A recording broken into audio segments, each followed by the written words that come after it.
excited to be here.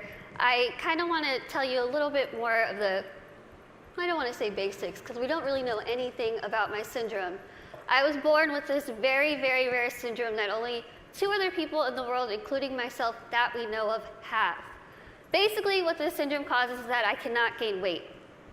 Yes, it does sound as good as it is.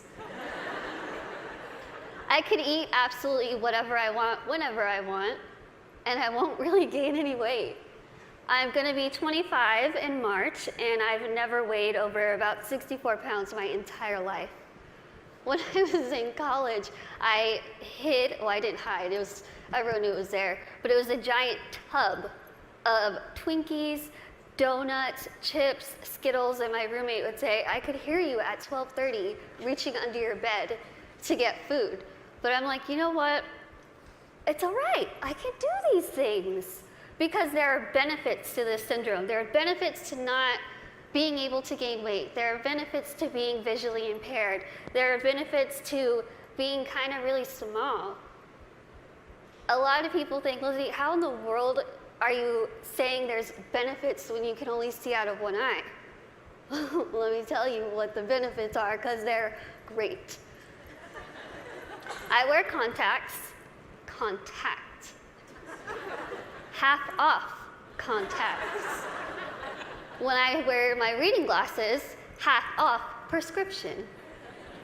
If somebody is annoying me, being rude, stand on my right side. It's like you're not even there. I don't even know you're standing there. Right now, if I stand like this, I have no clue that there's this whole side of the room.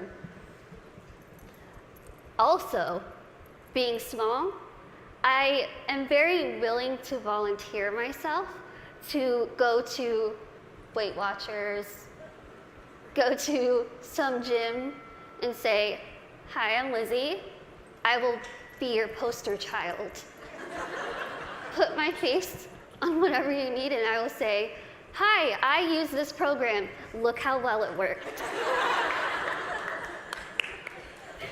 Even though there are really amazing things that have come from this syndrome, there are also things that have been very, very difficult, as you can imagine. Growing up, I was raised 150% normally. When I was my parents' first child, and when I was born, the doctors told my mom, your daughter has no amniotic fluid around her at all. So when I was born, it was a miracle that I came out screaming. The doctors told my parents, we just want to warn you, expect your daughter to never be able to talk, walk, crawl, think, or do anything by herself. Now, as first-time parents, you could think that my parents would say, oh no, why? Why are we getting our first child to have all these unknown problems? That's not what they did. The first thing they told the doctor was, we want to see her, and we are going to take her home and love her and raise her to the best of our abilities. And that's what they did. I credit pretty much everything that I've done in my life to my parents. My dad is here with me today, and my mom is at home watching. Hi, Mom. She's recovering from a surgery, and she has been the glue that's held our family together and giving me the strength to see that she's going through so much, but she has this fighting spirit that she's instilled in me, that I have so proudly been able to stand in front of people and say, you know what, I've had a really difficult life, but that's okay. That's okay. Things have been scary, things have been tough. One of the biggest things that I had to deal with growing up was something that I'm pretty sure every single one of us in this room has dealt with before. Can you guess what that is? Starts with a B. Can you guys guess it? Boys. Bullying. I know what y'all are thinking. I should have come, why couldn't I sit here with them? I had to deal with bullying a lot, but as I said, I was raised very normally. So when I started kindergarten, I had absolutely no idea that I looked different. No clue. I couldn't see that I looked different from other kids. I think of it kind of as a big slap of reality for a 5-year-old because I went into school first day decked out in Pocahontas gear. I was ready. I went in with my backpack that looked like a turtle shell because it was bigger than me, and I walked up to a little girl, I smiled at her. She looked up at me like I was a monster, like I was the scariest thing she'd ever seen in her life. My first reaction was, she is really rude. I am a fun kid and she's the one missing out, so I'll just go over here and play with blocks or boys. I thought the day was going to get better, and unfortunately it didn't. The day kind of got worse and worse, and a lot of people just wanted to have absolutely nothing to do with me, and I couldn't understand why. Why? What did I do? I didn't do anything to them. In my mind, I was still a really cool kid. So I had to go home and ask my parents, what's wrong with me? What did I do? Why don't they like me? And they sat me down and they said, Lizzie, the only thing that's different about you is that you're smaller than the other kids. You have this syndrome, but it's not going to define who you are. They said, go to school, pick your head up, smile, continue to be yourself, and people will see that you're just like them. And so that's what I did. I want you to think and ask yourself this in your head right now. What defines you? Who are you? Is it where you come from? Is it your background? Is it your friends? What is it? What defines who you are as a person? It's taken me a very long time to figure out what defines me. For so long, I thought what defined me was my outer appearance. I thought that my little tiny legs and my little arms and my little face was ugly. I thought it was disgusting. I hated when I would wake up in the morning and I was going to middle school and looking in the mirror, getting ready and thinking, can I just scrub this syndrome off? It would make my life so much easier if I could just scrub it off. I could look like the other kids. I wouldn't have to buy clothes that had Dora the Explorer on it. I wouldn't have to buy stuff that was bedazzled when I was trying to be like the cool kids. I would wish and pray and hope and do whatever I could to pray that I would wake up in the morning and I would be different and I wouldn't have to deal with these struggles. It's what I wanted every single day, and every single day I was disappointed. I have an amazing, amazing support system around me who never pity me, who are there to pick me up if I'm sad, who are there to laugh with me during the good times, and they taught me that even though I have this syndrome, even though things are hard, I can't let that define me. My life was put into my hands, just like your lives are put into yours. You are the person in the front seat of your car. You are the one who decides whether your car goes down a bad path or a good path. You are the one that decides what defines you. Now, let me tell you, it could be really really hard to figure out what defines you. Because there are times where I would just get so annoyed and frustrated, and I don't care what defines me.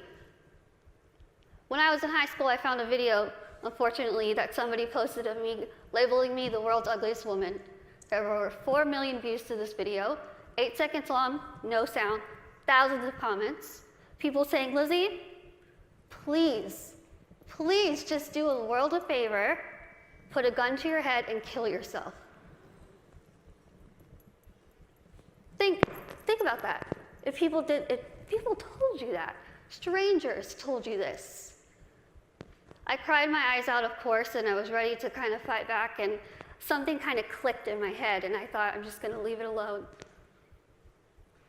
I kind of started realizing that my life is in my hands. I could either choose to make this really good, or I can choose to make this really bad. I could either be grateful and open my eyes and realize the things that I do have and make those the things that define me. I can't see out of one eye, but I can see out of the other. I might get sick a lot, but I have really nice hair. Thanks. You guys are like the best little section right here. I lose my train of thought. Okay, where was I? Hair. Okay, thank you. Okay, so I could either choose to be happy or I could choose to kind of be upset with what I have and still kind of complain about it. But then I started realizing, am I gonna let the people who called me a monster define me? Am I gonna let the people who said kill it with fire define me? No.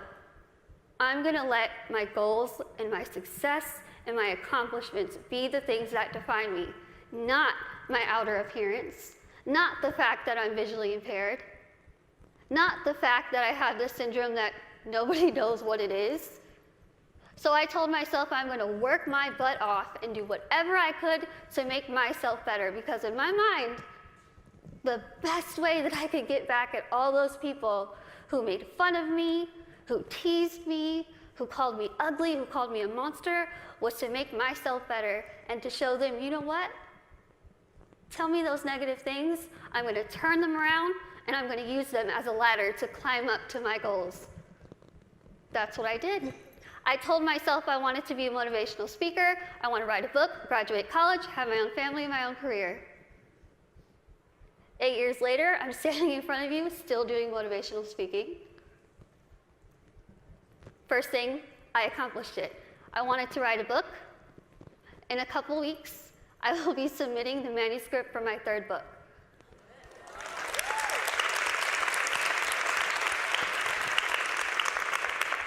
I wanted to graduate college, and I just finished college. I'm getting a degree.